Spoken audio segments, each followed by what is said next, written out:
Isaiah chapter 30. Lord, give me a sign. That had been my prayer throughout the week. I was going through series of varying internal conflicts. It honestly felt like my whole world was going to shit by my own hand. First, I had broken up with my sweet boyfriend, David, on the basis of irreconcilable differences, and now I has my resignation letter ready and was now trying to work up the courage to go and quit my job. Concerning my breakup with David, I was still very tentative concerning the matter. David was the sweetest guy the first had ever met. He cooked, he cleaned, was attentive and selfless. He was everything and more. Why then did I break up with him, you may ask? Well, recently, I had started getting closer to God, and it was really a beautiful experience as it felt like my life was finally starting to shape up in the place of purpose. But when it came to religion, I and David had never seen eye to eye. Before we started dating, I had known he was an atheist, but it hadn't really mattered to me as I wasn't all that serious with my Christian faith either way and believed that in life, to each his own. But recently, as I had continued to grow my faith, it started becoming more and more of an issue. David tried to be supportive or rather unobtrusive, but it was clear that he wasn't pleased at all at the recent development.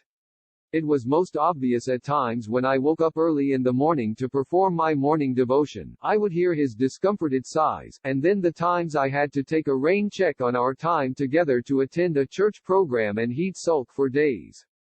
His annoyance was subtle, but it was there. Coupled with my growing Christian belief of iron sharpeneth iron, the rift between us kept growing. Some days, when I went to church and the pastor hammered on preserving yourself till marriage, I even got more guilty and would enter a very crazy mood swing, and day after day, it seemed like my crazy mood swings were increasing in frequency.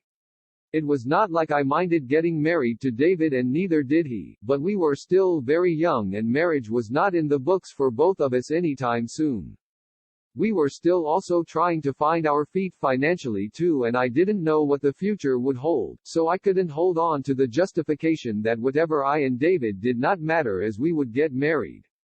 Naturally, I was a very indecisive person, and just the decision of what to eat took me hours sometimes, so I didn't decide to break up with David in a single day. I had actually thought about it for months but kept stalling, hoping something might change, but each time I stalled, I felt like I was disobeying God, so I finally worked up the courage and broke the news to him. The look on his face alone was enough to make me start regretting my decision. I mean, how was I sure that I would find someone better than him or even just like him? Days after that, he flooded my phone with messages, apologizing and asking for forgiveness, each message a wrench in my heart. When I asked him what exactly he was apologizing for, he admitted he didn't know and was just apologizing for whatever it was that made me want to break up with him. I finally explained to him that our faith and belief would never work, and he kept calling about how he'd try and make adjustments, but I couldn't let him pretend to believe in something all for the sake of being together, and I told him so even though it broke my heart into even more tiny pieces. It hurt like hell. Every evening I spent alone, scrolling through social media, stalking his social media, as a way to pass time. It hurt like hell, getting excited about something and picking up the phone to call him and realizing I couldn't really do that anymore.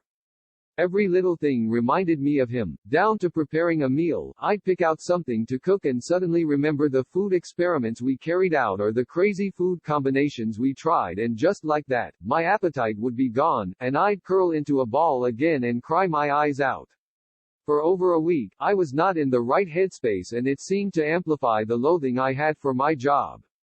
I was a content creator for a small business and handled everything concerning making awareness about the business, both online and offline. It was a job that required so much but paid so little. When I and David had been together, he had shared the same sentiments concerning my job and had advised me to go for a better alternative even if it meant acquiring a new skill.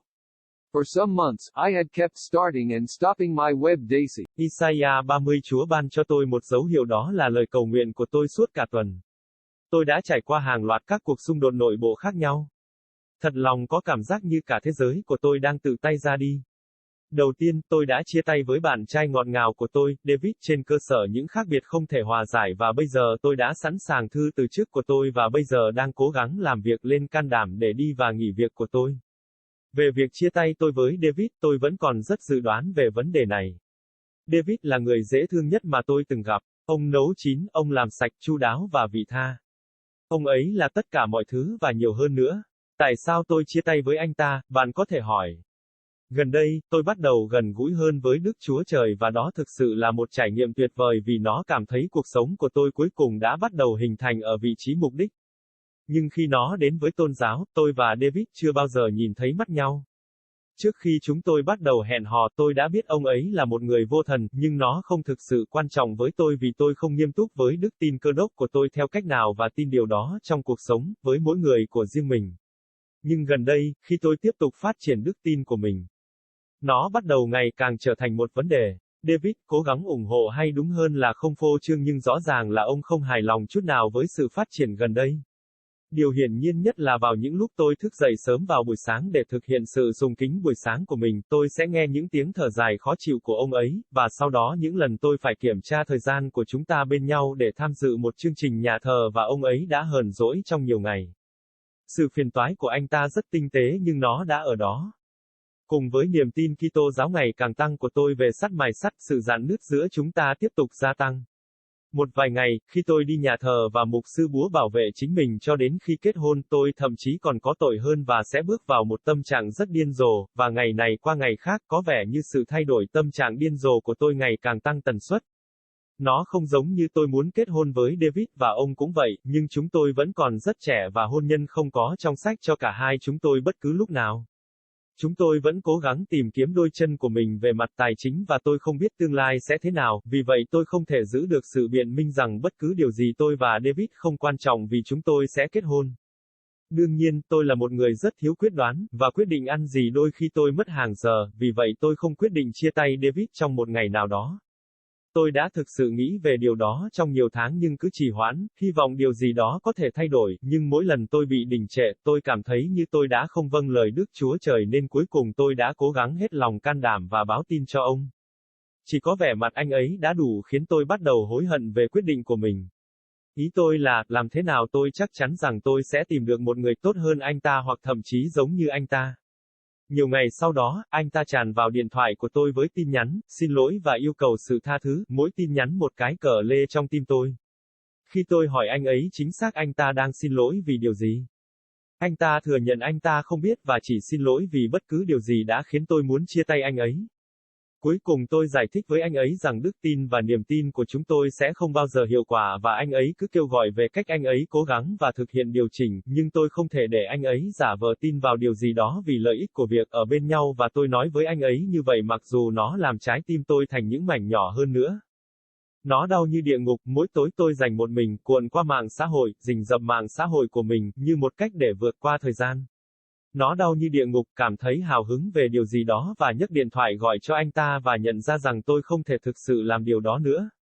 Mỗi điều nhỏ nhặt nhắc tôi nhớ đến ông ấy, đến khi chuẩn bị một bữa ăn, tôi chọn ra thứ gì đó để nấu và đột nhiên nhớ lại những thí nghiệm thực phẩm chúng tôi đã thực hiện hoặc sự kết hợp thức ăn điên rồ mà chúng tôi đã cố gắng và chỉ như thế.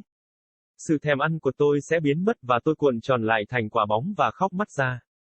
Trong hơn một tuần, tôi đã không ở trong khoảng cách thích hợp và nó dường như làm tăng sự ghiu ghét tôi đã có cho công việc của mình. Tôi là người sáng tạo nội dung cho một doanh nghiệp nhỏ và xử lý mọi thứ liên quan đến việc nâng cao nhận thức về doanh nghiệp cả trực tuyến và ngoại tuyến. Đó là một công việc đòi hỏi rất nhiều nhưng trả rất ít. Khi tôi và David ở bên nhau, ông đã chia sẻ cùng một tình cảm liên quan đến công việc của tôi và khuyên tôi nên đi tìm một lựa chọn tốt hơn ngay cả khi nó có nghĩa là có được một kỹ năng mới. Trong một số tháng, tôi đã tiếp tục bắt đầu và dừng DC web của tôi.